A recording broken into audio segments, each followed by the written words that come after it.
আজকে 14 তারিখ, তাই তো? হ্যাঁ, আজকে 14 তারিখে মানে 14th জুন আজকে আমরা চলে এসেছি আবার একটা উইকেন্ড কাটানোর জন্য দীঘাতে। তো আজকে যেহেতু স্যাটারডেতে জেনারেলি দীঘাতে কিন্তু প্রচণ্ড ভিড় থাকে। তো এখন রাত্রি 12:30 বাজে। দীঘার একবার রাস্তাটার অবস্থাটা দেখো,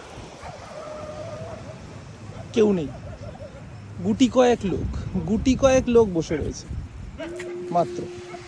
অরিজিৎ, তাহলে এটা কিরকম ধরনের এক্সপিরিয়েন্স যে দীঘাতে একটা মানুষ নেই এখন? আমরা কিছুদিন আগেই আমরা দীপুদারই আরেকটা ভাগে ছিলাম দার্জিলিংয়ে, আবার আমরা দীপুদাতেই ফিরে এসেছি। সব বাঙালিদের তিনটেই ধাম, দার্জিলিং, পুরী, দীঘা। তো দীপুদাতে এসছি, আমরা ভেবেছিলাম প্রচুর ভিড় হবে।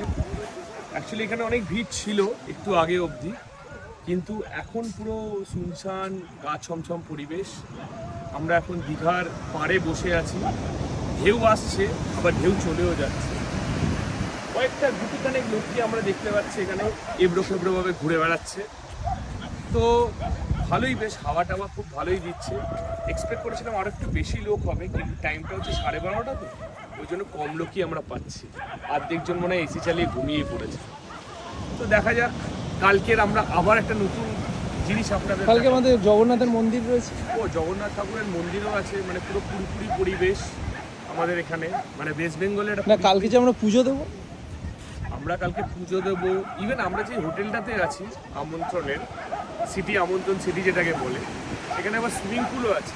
মানে আমরা আশা করিনি যে এত কিছু থাকবে। মানে এই শর্ট একদিনের ট্যুরে আমরা পুরো মোটামুটি দীপুদাকেও কভার করে নিচ্ছি।